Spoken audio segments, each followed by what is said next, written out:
Okay. All right. I think it's on. Is it on? Oh, good. You don't have to yell too loud in this theater. It's got a very, very great, tight sound. My name is Lori. I'm the Assistant Director of Public Programs here at PAFA. I'm so pleased to see you here. Thank you for coming and welcome. This is the first, I think, of an ongoing conversation with the Office of Arts, Culture, and the Creative Economy that PAFA is doing. This project, this collaboration, I should say, was initiated because we are currently exhibiting the sculpture of John Rodin, an American artist, a 20th century American artist. And it's on view through April. I hope that you all can come back and view the exhibition. It's an incredible show of almost 70 of John's works. PAFA is the steward of the John Rodin collection. We took on that role after Rashonda, his wife, passed away, and the couple's lawyer was looking for a museum that could take on both the archive and the collection. PAFA, they wrote letters to many museums, and PAFA is the one museum who agreed to take the John Rodin collection. PAFA has been through the leadership of Dr. Brittany Webb, the curator of the John Rodin collection, along with our archivists and conservators. We've been working on this project since 2018. And it's the first time John Rodin's legacy is available to the public in a way. The works are on view, but also there's a digital archive that we've been able to put online, so you can learn more about the life of John Rodin and his work and his success, his amazing career. So I invite you to spend some time on PAFA's website to learn more about John Rodin. He also did many public art sculptures, including the piece in front of the African American Museum in Philadelphia. That's the one piece in Philadelphia that you can see on a daily basis. So stay tuned for more programming around John Rodin. We're looking forward to the Rodin Catalog Symposium, February 10th. And there's just going to be a lot more conversations around this incredible artist. We named this auditorium and this art center after John and Rashonda Rodin, and you can see a few of his works in the vitrines to the side of the gallery. So, and also, in case you are connected with museums and institutions that collect art, part of our mission is to distribute the works of John Rodin to institutions that want to take it. So right now we're receiving requests from museums. It's a gift to museums around the country, and you can contact Dr. Brittany Webb or Han McCoy if you know of an organization that would like to bring John Rodin into a collection. I also want to mention that Rising Sun, Artisan in Uncertain America, is open through the end of the year. If you're in Philadelphia and you haven't seen it, I hope you can come back. It's an extraordinary show with 11 newly commissioned artworks by American artists who responded to the prompt, is the sun rising or setting on the experiment of American democracy? PAFA has 11 artists in our historic building, and African American Museum in Philadelphia is exhibiting 9 artists. So there's 20 total artists, 2 institutions, 1 exhibition, and it's a phenomenal experience. With that, with those 2 plugs for our great exhibitions, I'm super excited to have this, to work with you, Marguerite, and I'm excited for the networking experience afterwards. I'm really honored that the 2 guest artists are here in conversation, so thank you for coming. With that, I'm going to hand it over to Marguerite England, whom you all probably know.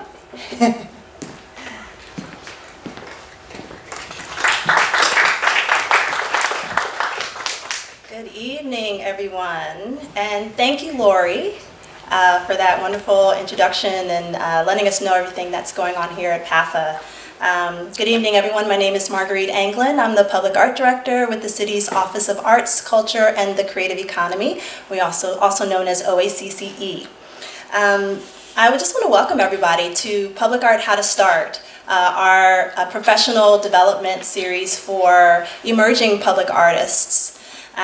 We are excited for our fourth workshop, which we are calling The Power of Collaboration, and this is our first in-person workshop. We've done 3 online Zoom-style presentations and workshops prior, starting last year in November of 2022. And so we're excited tonight, in the spirit of collaboration, to partner with PAFA. And we want to thank Lori Wasselchuk and the PAFA community for hosting us here at the beautiful Rodin Arts Center and Anne Bryan Gallery. And as Lori mentioned, if you haven't had a chance, please make sure to come back and visit the John Rodin Sculpture Exhibition. It's truly stunning work. And I know that you'll be excited and pleased and enriched by coming to visit that. And I also want to thank our OACCE staff who are here tonight and who have made tonight possible. And particularly, I want to thank our Assistant Public Art Director, Noni Clemens, who's our organizer extraordinaire for tonight and for many public art initiatives that we have going on. Speaking of which, OACCE, we are the steward of Philadelphia's collection of over 1,000 public artworks that are owned by the city of Philadelphia. And that consists of sculptures, monuments, mosaics, murals, bas-reliefs, outdoor seating, so many different types of artwork that you can imagine all throughout the city's neighborhoods. We also manage the city's Percent for Art program, which designates 1% to city-funded construction and renovation projects. 1% of those budgets goes to site-specific public artwork. And the Percent for Art program frequently announces commissions of public art opportunities all throughout the city, of all different type of medium. And a lot of them are in recreation centers and libraries, parks and playgrounds, even at the airport. And so you may, if you're connected with us, you may have seen calls for artists or different updates on various projects that we have going on. But those are happening very frequently, and our office works to ensure that those artworks are a reflection of the communities where they're installed and that they're a reflection overall of the city's, the many different communities that are within the city of Philadelphia.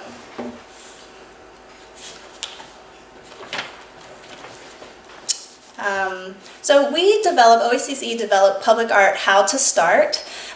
We developed it last year because we know that it can be daunting as an artist to apply for a large public art project, perhaps with a municipality or a big city like Philadelphia.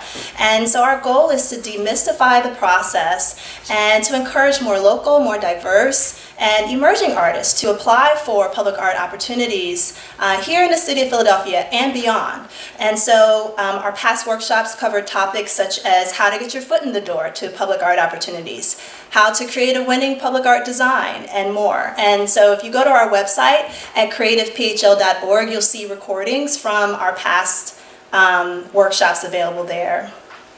Tonight's workshop, The Power of Collaboration, is our response to what we heard consistently during each and every one of our past workshops, that artists need more opportunities to collaborate, more opportunities to meet one another, opportunities to learn from one another, and really increase the capacity that you have individually as an artist, working with another artist or multiple artists on a team to apply to public art opportunities together. And so tonight we have two artists who recently joined forces and are finding success as a public art team. And we really wanted to highlight them. A lot of our past workshops we were highlighting individual artists who did work, and also really experienced artists who've been working for a really long time. And we wanted to highlight a team that's recently connected and are recently doing work together, just so you can get inspired and say, wow, if they do that, if they've done that and they've gotten success, then maybe I can do that. And many artists, I'm telling you, many artists do not make it past the first round of submitting their qualifications for a public art project, but Diamond Whipper Young and Michael Kapaj have done this 3 times. And of those, they have won a public art commission and are currently going through the city's art commission process, review process, in order to implement that project. And I believe they're going to talk to you a little bit about that today. They're going to share, Diamond and Michael, they're going to share with you what makes their artistic collaborations successful. What they've learned applying for public art commissions as a team. And then after Diamond and Michael's presentation, we're going to have a facilitated time for question and answer. So please prepare any questions that you have, and just really, we'll want to make this a conversation. And then after that, we have some food, which has been generously donated and hosted by PAFA, and we're excited for that, of course. And then you'll have an opportunity out in the gallery to have our artist matching networking opportunity. It's our first time we're doing this, so you guys are kind of our guinea pigs, but I think you're going to enjoy it. And it'll be an opportunity for you to meet other artists of different disciplines and other skill levels, and potentially find your own possible artistic collaborator.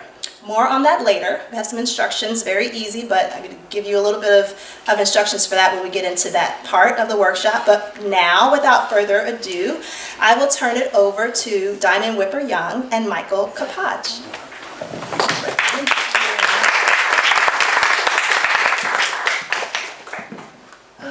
Hi, everyone. Is this? Hello, hello. Oh, that sounds good. Yeah, that does. I gotta turn this way for you to get the full bass. Yeah. All right, so thank everybody for coming out. Hello. We're still like kind of COVID friendly. Everybody's spread out, but when we get mixing, we're gonna get together, connected more. So public art, how to start, the power of collaboration. And so this is our team, Diamond. I'm Diamond Whipper Young, and Michael Kopach. all right, so to start with me, I was raised in Baltimore and I moved to Philly to attend Temple University. Anybody TU in here? Hey! I was homecoming queen, so I still represent Temple all the time. But basically, I am a painter and I'm also a sculptor that was pulled towards public art by realizing a common thread in all of my work is community-driven focus. Like when I look back at my work, I realized what drove me was the responses from the community. So public art was a very organic step to center community responses in the creation of my work.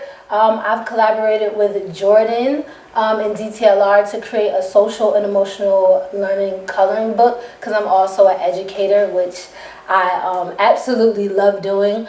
I also have partnered with ESPN to work on an event for FloJo. I'm not sure if you all know the track star, but to center diversity in Title 50. And this project is one of my biggest projects, literally, to date. I partnered with Crayola and the Franklin Institute to break the world's largest drawing by one individual, the Guinness World Record. So this was a huge project, and I really like to highlight this project because we're here to talk about collaboration individually, but this project was a great example of like how you bring institutions together to collaborate. So I partnered with Crayola and the Franklin Institute, and then at the time I was teaching in Southwest Philadelphia, and I brought my charter school on, about 25 students, and as you see in the picture in the middle, that's actually about a fourth of it. So it was like way larger than that. And all my students came together, they filled it in, all the media came, interviewed my students, and it was a really great learning experience for them. And it was also a great way for the museum and Crayola to emphasize local artists and arts education. All right, and my name's Michael again. I am primarily a conceptual artist, so I work from lots of ideas that tend to turn into many images and objects from what might seem to be the most random materials, but everything's really kind of concise, and there's a through line through all of my work. But I've realized in my relationship with Diamond here in the last year or so that most of my work is, in fact, collaboration. We'll probably use partnering and collaboration interchangeably for this discussion, but we're essentially talking about the same thing. This is only Diamond and I's second time meeting each other in In person, in real life. Yeah. So I met her a year ago at an event here in Philly through the Philadelphia Mural Arts Institute. And we just had a really great connection, and it's led to some really great opportunities for us. I also need to mention I'm a PAFA alumni. I don't know if there's any PAFA people in here, but I went to school here and I'm proud of it and I brag about it all the time. So what I want to do really quickly is show you some projects that I've collaborated on, and just kind of talk about the number of people involved. When Diamond and I work together, it's just us two. But if you look at the first two images there, it's a project called Rainbow Box. It is a large-scale photo project. It's a monumental scale mural project. It's a 7-episode podcast, and it's a 12-minute choreographed performance. When you account for all of the folks who participated, the amount of collaboration that was required to produce this project, we're looking at somewhere over 30 people. On the right-hand side, I'm not sure if anyone has heard of an artist named Michelle Pred, but she's a part of the Wide Awakes, which is a group of artists that, it's a national group that was started by Hank Willis Thomas. And Michelle had us meet her down in Miami during Art Basel so we could do kind of pro-abortion, pro-bodily rights and autonomy installation. So I just basically gathered seaweed and we filled in the lines that were kind of drawn out for us and took some drone shots. And this was in so many newspapers around the country, and it was really easy to do. It's only 10 people. I was one of them. This is a collaboration with the Cincinnati Public Library and about 200 community members from the Price Hill neighborhood. And this is just the distillate of that collaboration. I got way more information than I needed, was able to boil it down to about 100 signs that became a conceptual portrait of the neighborhood. This is a place where people in the neighborhood can go to find a literal intersection that describes them and what they're passionate about and what they hold the most. Last one, this is called the Rotunda of the Ancestors. And this is actually how me and Diamond met vicariously. So this project was funded by grant money from the Philadelphia Mural Arts Institute. That money was then given to Louisville Visual Art in Louisville, Kentucky, who then awarded me one of the grants to produce the project. This is a series of 13 portraits in a rotunda. They're all about 10 feet tall. In total, I collaborated with Philly Mural Arts, with Louisville Visual Arts, with the University of Louisville Pan-African Studies Department, Grace James Academy Elementary School, as well as a little artificial intelligence and a photographer. So we're talking maybe 300 people for 13 images. So lots of people involved in this kind of project. All right, how we met. So I would just like to emphasize again that this is our first time meeting in person after a year and a half of applying to numerous grants together. Shout out to technology. Technology was clearly our friend. And so I was a part of Mural Arts Philadelphia Black Fellowship Artist Program, where I did a mural for them, and he was there for the Mural Arts Institution. And we instantly just clicked at the event. And you can go to the next slide. This is me, if you see me with the glasses, and then right back there. All right. Yeah. So you go to the next slide. So how do we leverage each other's strengths and areas of development? We don't like to use the term weaknesses to enhance our capacity in order to apply together. So first things first, we had synergy like almost immediately. And even coming to the event, we realized our similarities. We had two main similarities. One, we both knew how to work a room. Like, he was talking to someone when I was walking in, and I was ear hustling, and I was like, that tall guy with the glasses, I'm gonna talk to him before we leave. And he had the same experience. And that was our first connection, that we were both open and receptive to partnership. The second thing is we both were interested in going into public art and expanding our reach with public art. So those two things were the foundation of the synergy that was already there. So keep that in mind as you meet your people today. And as part of a professional practice, I would be remiss if I didn't say this, and that includes this space. I have a working philosophy that there's someone that you're supposed to meet in every room that you walk into. So from the moment you wake up, when you walk out, when you get on the bus or you ride your bike or wherever you go, every room you go into, whether it's a store, a school, a gallery, there's someone there who you're supposed to meet. And Diamond was the person in the room for me that day. Yeah, ditto, same. And so individual contribution.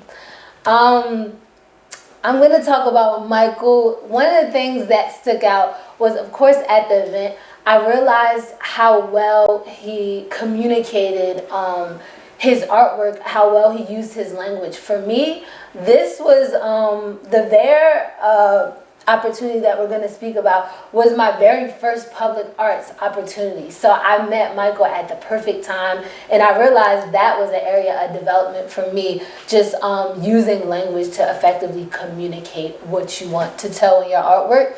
And also the technical proficiency, his experience with foundries in Cincinnati, his relationship, his experience with working with bronze and materials that are lasting 20 and 30 and 50 years. I immediately saw where we could help each other grow in that instance. And on the alternate side, you know, I'm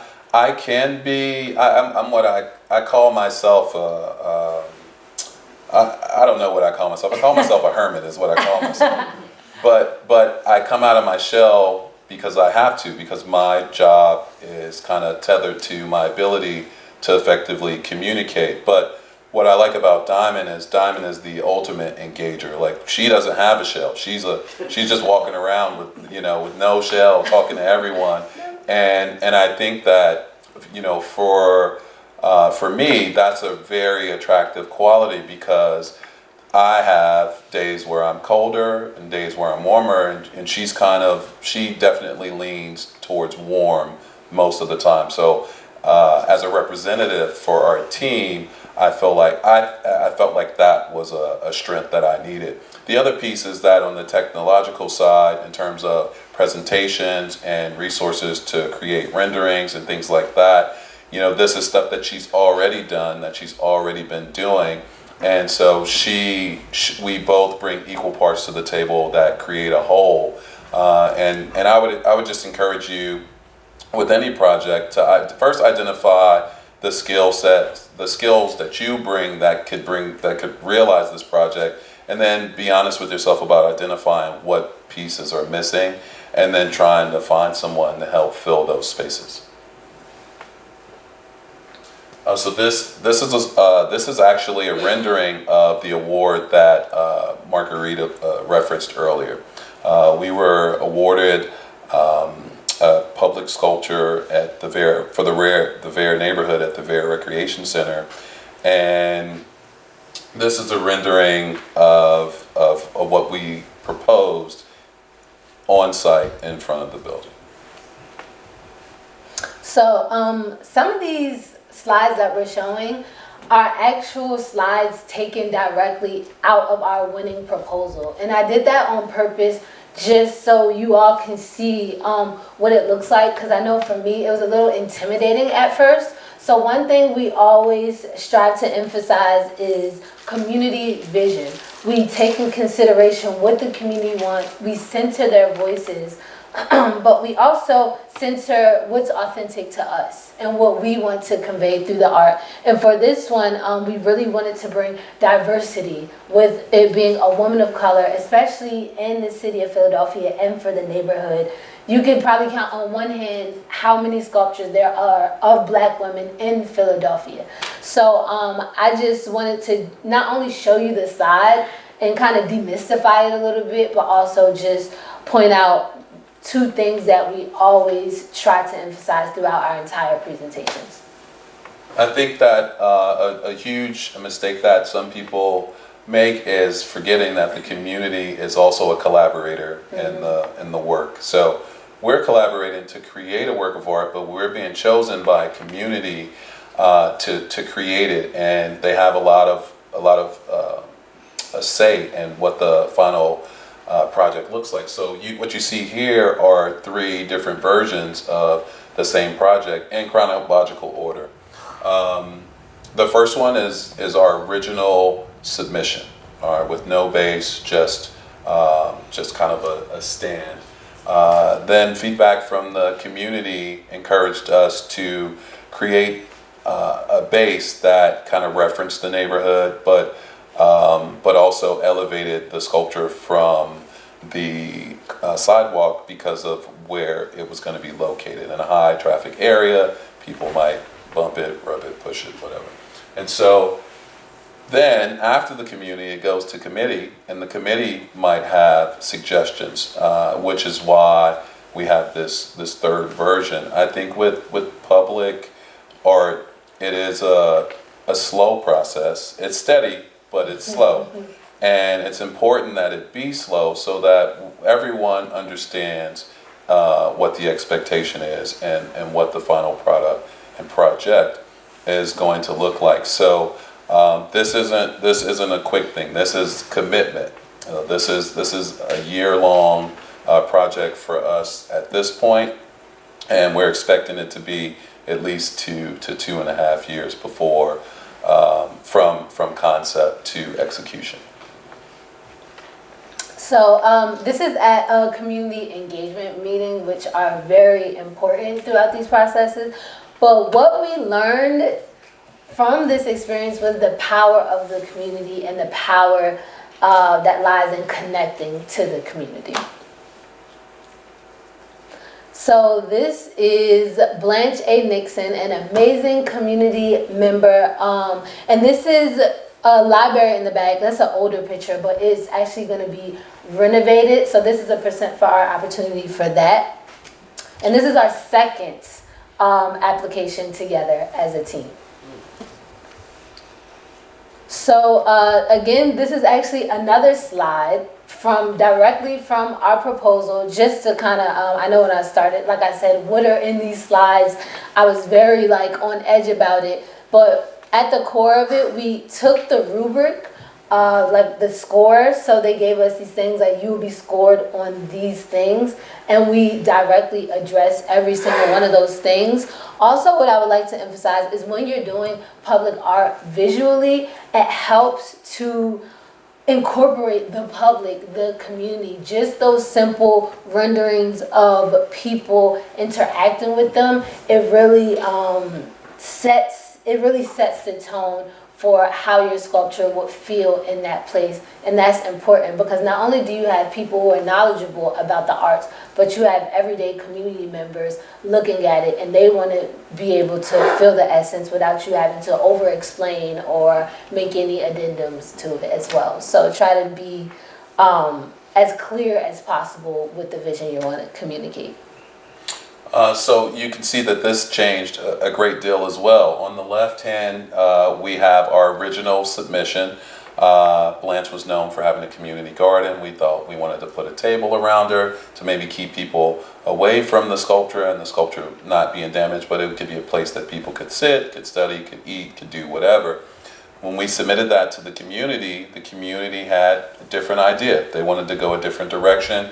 And we always believe that if we're going to go a different direction, then it's going to be a stronger direction. It's going to be a better direction. So the image on the right is what our offering is, what we usually call it. Our offering turned into a little more streamlined, a little less bulky, a lot less expensive to make. And this is one that we did not win, but just going through the process it's confidence building, it's skill building. I do feel like this presentation was a little bit more polished than the first one. So as we get in our rhythm, we get better and better and better at not only describing what it is we want to do and the ideas behind it, but also at presenting those ideas to people who might not be able to imagine as much as we might be able to imagine. And just like Michael said, this really taught us the power of visuals, but also on a mental level for me, it really taught me the power of detachment, because I really fell in love with this community member. Like, I was like up at night having dreams about it, waking up like, oh, I was just so passionate about it. And then when we didn't win, the world didn't end, and it was like, okay. And I was like, okay, cool. That wasn't too bad. So it really taught me how I could be passionate, but still detached at the same time from outcomes, which was helpful. So, all right, so now this is actually our last slide, and we're gonna share what we learned from each other through our collaborations and what we could share from you. But before we do that, I just have a question. By show of hands, I want to get a feel for who we're talking to. Raise your hand if you've ever applied to a public art grant or funding before. So just a handful of people. All right, raise your hand if you're a part of an artist team right now or currently collaborating. Okay, cool. Okay. I just wanted to get a feel for where we are. Last question. Raise your hand if you consider yourself an emerging artist. Okay, cool. All right. Me too. I just wanted to get a feel. All right. So, the first thing that we have to start with and drive home is everything about this presentation relationship was on the foundation of the power of connection.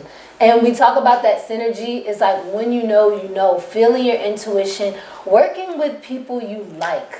That is a very simple thing, but you would be surprised how swayed you could get into convincing yourself it's right, but your gut is telling you that it's not, but it makes sense on paper. I feel like the key to a great collaboration is being very intuitive when you are selecting your partner and when you feel that spark and acting on it and not prolonging it. Like I said, it only takes one good connection, one good event, one good conversation. Freestyle session. Right, in a freestyle. Literally, I have to share this story. When we met, we were at the event and we maybe had like really one glass of wine. Yeah, Not really, it was a professional event. But we really built such a good friendship after the event. I'm not sure where it came from, but we were like, I can freestyle. And he's like, I can freestyle. And we get in the car with Jared, another artist, and we freestyle for like 30 minutes. And now we're here. Like, it was really on the foundation of an organic friendship. Yeah. So we had intention, but we couldn't have planned that we would be right here. I mean, she showed me, as much as you could see on a phone at a social event, she showed me her work. I showed her my work, but but really what I was left with was the impression that she made on me. And so so we stayed in contact, and I think that there are a lot of artists that we meet, that we stay in touch with, and you never know what kind of beautiful opportunities can come from that. So a big part of it is just attempting to stay open to an authentic connection with someone.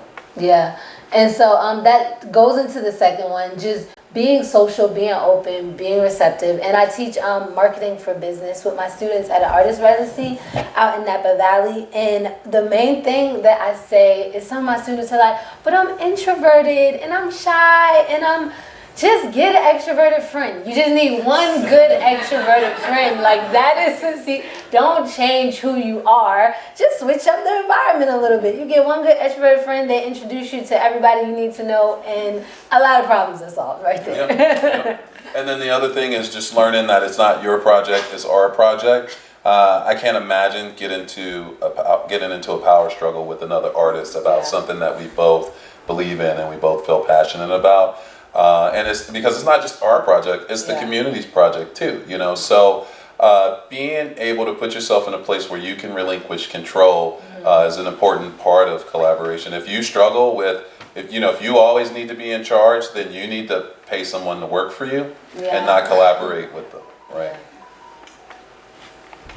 Willing to trust collaborative partners' intention.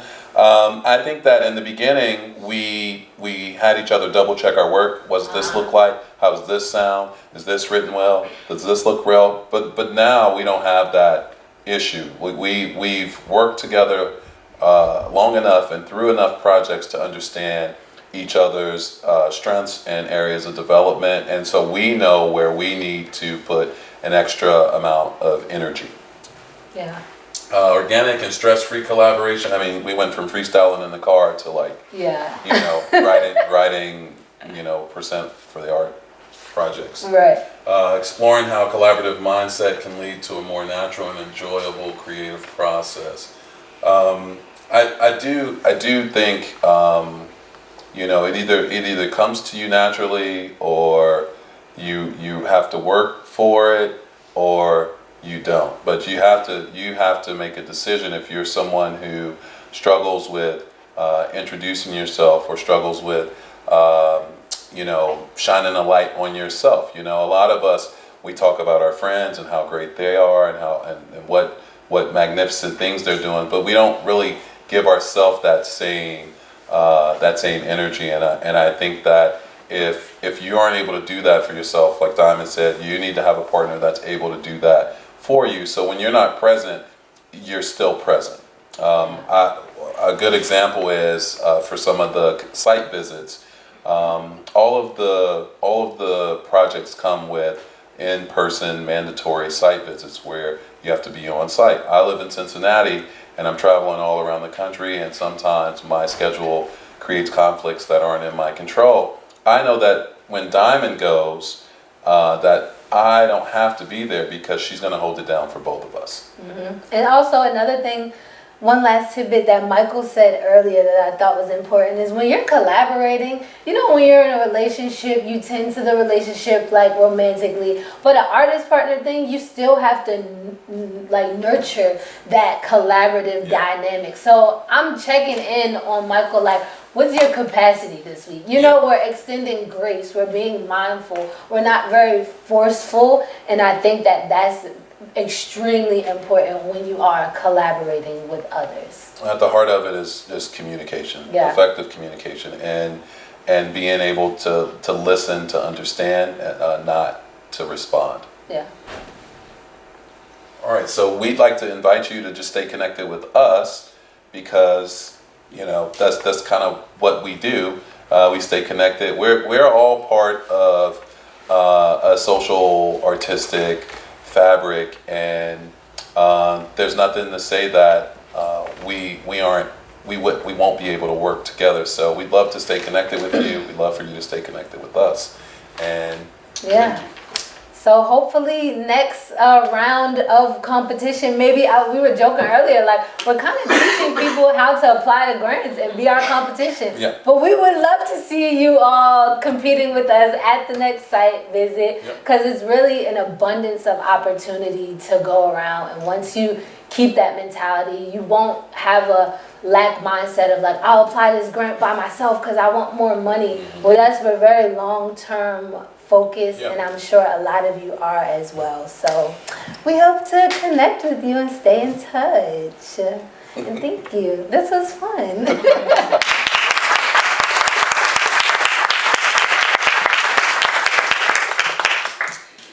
Wow. Thank you so much, Diamond and Michael, for sharing your insights and your experience with us. It's clear that you make a dynamic team.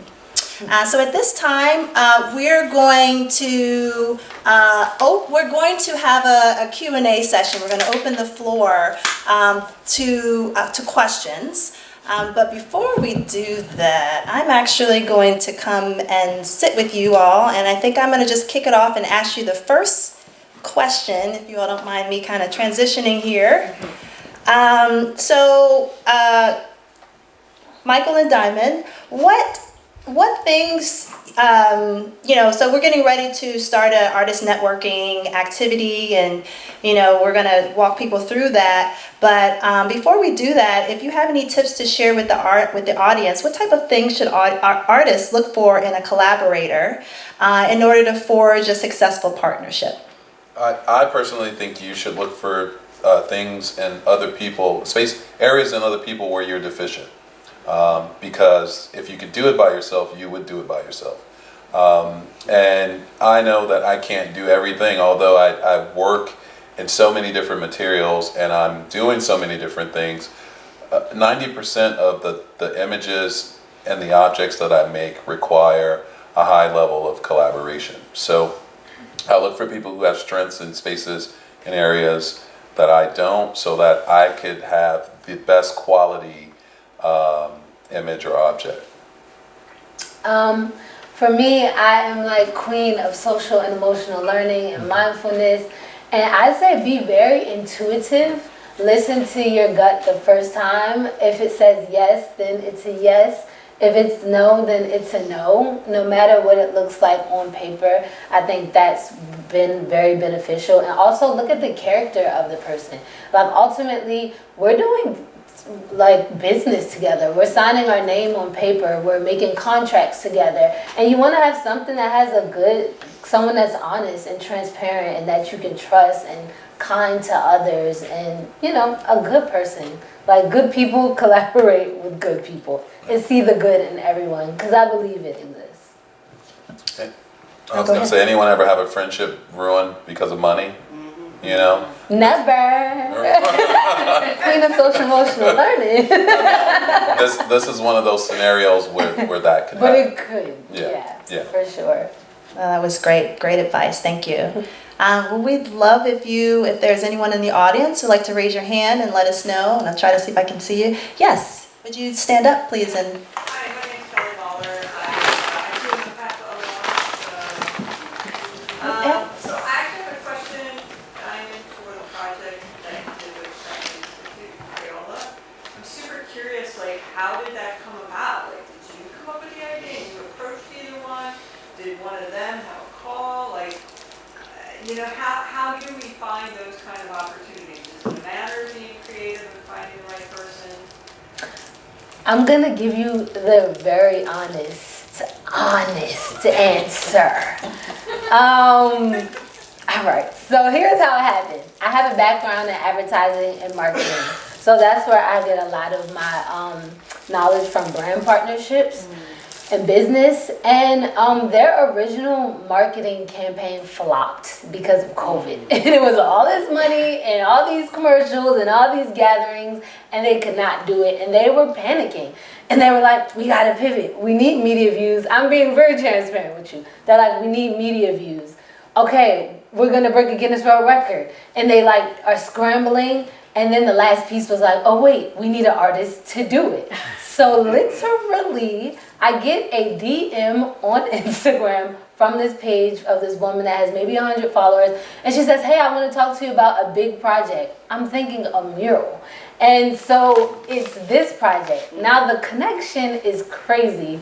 Bear with me while I take you back to high school. When I was in high school, no, listen, I'm serious. This is about connection matters. When I was in high school, my sculpture teacher was unfortunately diagnosed with cancer. He's still alive and he's living and he's thriving. So we had a substitute artist that was an alum from my high school. As a high schooler, I exchanged Instagram with this artist named Abdi Farrar.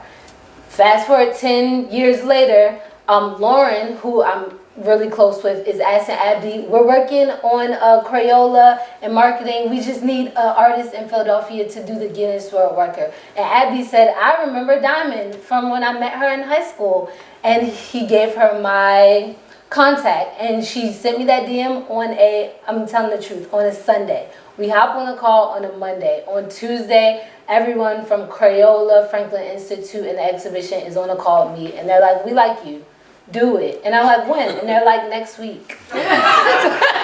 I'm serious. So all of this kind of just happened. And I always preach, whatever you're looking for is looking for you. And I'm a big believer in mindset and attracting the opportunities you want and being open and receptive at all times. If I wasn't open and receptive and willing to exchange Instagram with my substitute teacher, that probably wasn't even appropriate. But I mean, I'm happy I did it. So that one instance that I did 10 years ago is now repaying me now in this moment. So I can't give you an answer, like it's no perfect equation, because I feel like everybody has their own journey and you're gonna get to where you're trying to get to your own unique way if you're being true to yourself. That was long, but I had to tell you. That was a great question, though. Great answer. I see another hand over here to the right. So you're saying that we should. Would you mind standing up and project your voice? I want to piggyback on that because, like, regardless of how inappropriate it is, we should probably be trying to communicate with our teachers. Give your substitute teacher your Instagram. Yes.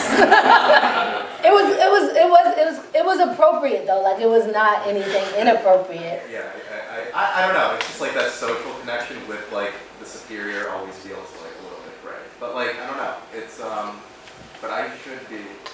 What are you doing? No, you have hit the nail on the point when it comes to superior. So you hear people say networking across, but as an educator, I think it's important as students and educators to realize the playing field will always level at some point. That's what I mean. And I think a lot of students don't realize that, and a lot of teachers don't realize that either. So I feel like never feel like there's a hierarchy, because it truly doesn't exist. And there's opportunities as students as well that your teachers might know of for internships or other, type of assistant, artist programs and other things of that nature and opportunities. So yeah, connecting it and networking up is just as important as with your peers. And down, if you are teaching students, this past summer, I literally taught the CEO of Uber's son. And imagine the rooms and the connections that those opportunities, I treat them as if they're my peers. And so he was so advanced as a student.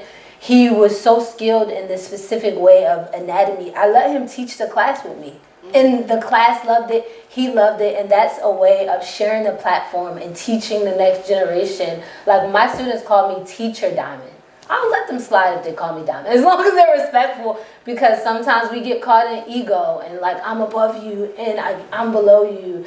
And once you hit past like 24, I say everybody's pretty even. 25 maybe. All right, I see we're going to keep it moving because we have other questions and we have a short amount of time. So I see in the front here. Yes, I have a question about we live in a very diverse population. How do you deal with compromise with the people with racism? And how you work? When I saw your work, it's very African American based. So, but a lot of, I think, must be people have different voice. So, some people will be racist and say, why you don't present the white people in your work? So, how did you compromise? How did you negotiate with people with a different voice? Did you ever see people protest your work and maybe they throw away the paint? Well, Michael has a lot of experience. Yeah. So it's interesting because one of our recent projects, we did have someone ask why it wasn't a man. They thought it should be a man. Yeah. They didn't designate a race, but they did designate a gender.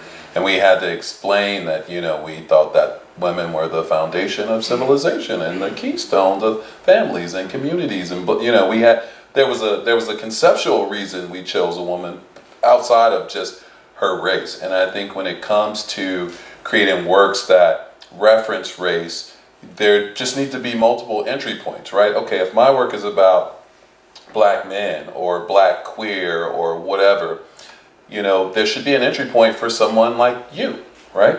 You should be able to come to this work and all the blackness aside, you should still be able to get something from this work of art. And in my work, that usually happens through discourse. I do a lot of, I visit a lot of colleges and universities around the country as a visiting artist, a critic. Actually came here last year and met with eight folks. But I think that in all of those encounters, these are predominantly white institutions, and I'm showing up with all of this seemingly like Black work. And I think that, you know, as a culturally competent person, I'm someone, and Diamond is this way too. Diamond, she lives in a different country every month for like the last year. You know, I've been to 40 countries. So we are culturally competent people. So when we're presenting ideas, there is also a consideration made for people who might be coming from different backgrounds, right? Because everyone's not Black, everyone's not gay, everyone's not a man, you know. So we do have to make considerations that include other people. I want to add something. I know we have to move on, but a major key in that pushback that we got, like, why is it a man? I mean, why isn't it a man? I would say collaborating with institutions who hold your core values. Marguerite's, the City of Philadelphia, the Office of Arts and Culture, Percent for Art, it helps when you're teamed up with an institution that also supports your core values. So when we got that pushback and we defended ourselves, not only did we defend ourselves, but silently, I feel like they also shared similar core values, which even if they didn't say anything in our defense, they also didn't say anything against us, if that makes sense. And I feel like at the core of the institutions that you're partnering with in these organizations, find out what their core values, so if you're in a tough spot like that, will they just push you out and leave you to dry or switch on you, or will they at least stand in some type of solidarity? And at the very foundation, it should be something that provokes someone, prompts someone, or provokes someone. So if that's negative or positive, for me, it's a win either way, because you're responding to an inanimate object, you know, in a really kind of visceral way that says more about you and your belief systems, and maybe some problematic issue you might be struggling with. If it comes to the point where you're throwing paint on a work that we've made or something like that, then it you know, that's more of a shadow work situation. That's more of a situation that needs to be handled internally versus externally.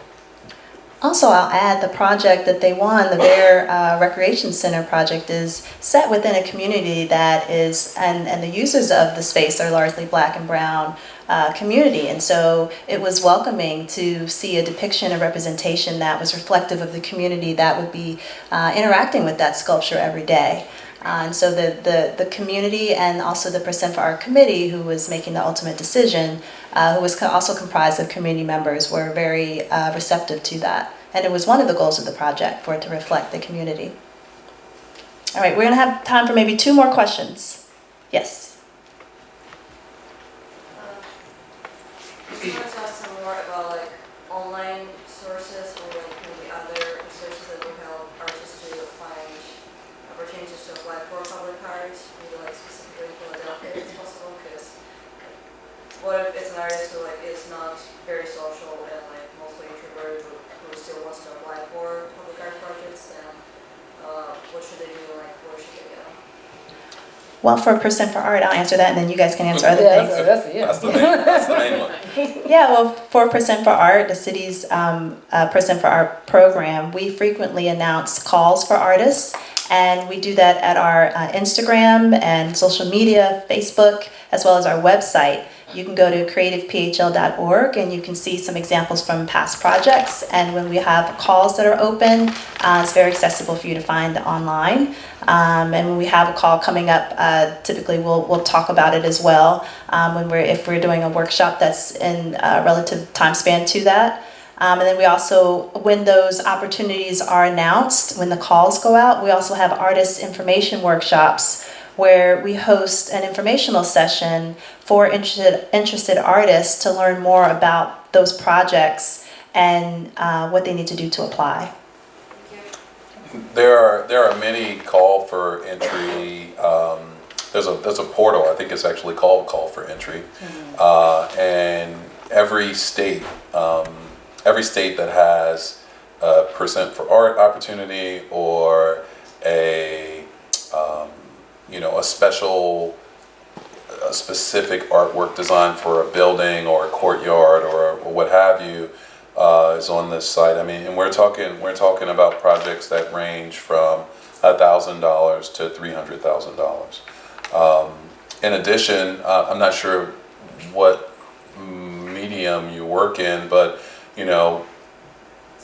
sculpture. Okay, so I mean, but that could be public bronze sculpture, it could be temporary sculpture, it could be light-based sculpture, it could be all of those things. So the more specific you are, the easier it'll be to find the opportunities that you're looking for. And I can talk to you more about that when we wrap up here. Okay, we're going to take one last question. We're a little bit over our time, and I saw a hand shoot up in the back first. First, I'd like to say thank you so much for your discussion. I think it's really important. My name is Owen Jefois. I was wondering if you guys could speak upon the difference of structuring yourself as an individual artist as opposed to structuring a business structure as an artist, and how that works in collaboration, and also how it potentially can work in taxes, all that, the back end. You want to talk about LLCs, and taxes, business accounts, and write-offs. The contrast between LLCs and then you have nonprofits and you have S corps and all that. So it's a little, It comes down to EIN number or your social security when you put it on the tax paper sometimes. So as an artist, I'm Diamond Whipper Young. I personally have an LLC. So sometimes I operate as an individual and sometimes I operate as a organization through my business. And when I collaborate, I just separate it. You separate what work is your business and what work is yours. And for example, when we are going through this opportunity, should I tell them about taxes? Should I just have the transparent conversation with y'all? Well, I would say if it's well, first, you're not a tax professional, right? I'm not a tax professional. So you have to take any advice with a grain of salt, right? Talk with your tax professional. But there are also, Diamond and Michael are going to be here during the artist networking event as well, so you can talk with them more specifically if you have a specific question. But you can maybe answer generally. The reason why I said that is because we could talk after, because I love demystifying these things that I wanted answers to. But more of the story, you can operate as an individual or a business, and you choose when you want to operate as your business or an individual. It's up to you. I primarily operate as an individual. I do as a business. And I think that you move into the business space when there's like some risk, right? Risk of someone being injured, risk of being sued, risk of being, those kind of things. As an artist, I can work wherever I want, whenever I want, however I want. But then, as a business, you have these other things to consider that, really have nothing to do with the creative process. They're just more to protect yourself, to insulate yourself. And also a resource is a nonprofit organization called Attorneys for Artists, either Attorneys for Artists or Lawyers for Artists in Philadelphia, and that's something you should definitely look up. And I will say from the city standpoint, if you're contracting with the city as an artist, it can be either as an individual using your social security number or as an entity, a business entity that has an EIN. But if you are putting forth a business entity, just make sure all of your paperwork is in order. You're registered, with the city and with the government, and you've got all your taxes and everything lined up. All of your all of your numbers and your paperwork lined up before you put forth an entity. Otherwise, it's very simple to contract with the city as an individual artist. And with that, I want to say thank you to our artists, to Diamond and Michael. Give them a nice round of applause. And thank you everyone for those great questions. We're not done yet. So we're going to take about a 15-minute break for some food, and after that we're going to transition to our artist match networking, our first ever artist match networking activity. And I'm just going to talk about that for just 1 minute to give you a little bit of an overview. All of you have programs. And in that program, there's a little cheat sheet that gives you some information, some suggestions on some questions that you might want to ask when you're networking today. And so during this second half of the workshop, you're going to have an opportunity to perhaps meet an artist with a different background or a different medium, working in a different artistic space than you. Perhaps there's a public art project that you want to apply for, or you just want to, learn another skill. You might want to look specifically for an artist with a certain particular medium. And so we've tried to give you all stickers on your name tags. If you don't have a name tag and a sticker, please see Marie in the back, who was raising her hand there, in case you don't have that. But those stickers are going to help you to start those conversations. So what you have is a cheat sheet. It's on the right-hand side of your program. And those are just some conversation starters. What you're going to do is we're going to have you look for someone with a different color sticker on their name tag than you have, which means that they're of a different artistic medium. And there's a key at the bottom on the right side of your program that tells you the different colors if you're looking for a painter or a person who works in sculpture. You're going to take a minute, introduce yourselves to one another, and then you're going to take turns asking each other questions. And it can be what's listed here, or you might feel free to ask any of your own questions. I think you may have gotten some inspiration and some tips today on things that you might look for in a good collaborator. And then don't forget to exchange information if you think someone might be a potential artist match that you might want to follow up with. Don't let them get away, because you might turn around and they had to leave early. We're going to do 4 rounds of 10 minutes each of that. So by the end of the night, you should have hopefully met a potential collaborator or someone that you might potentially follow up with, hopefully at least maybe one artist that you might explore joining up with on a future opportunity. And so with that, we're going to take about 15 minutes, and you can take a break. You can head right outside these doors where you came in. There's going to be some refreshments out there, which are wonderfully hosted by PAFA. And we'll see you in 15 minutes exactly, and we'll give you a little bit of a call. So it's 7 o'clock, and we're running a little bit, about 10 minutes behind schedule, about 10 to 15 minutes behind schedule. So hopefully everyone can stay to the end. It looks like we're probably going to be running till maybe around 7:45, ending instead of 7:30, if that's okay. Thanks, everyone. Keep in contact with us. Follow, connect. And Diamond and Michael are still here, but please make sure you follow them and connect with them. Yeah, we'll just mingle around. Yeah. Yeah. 127 people.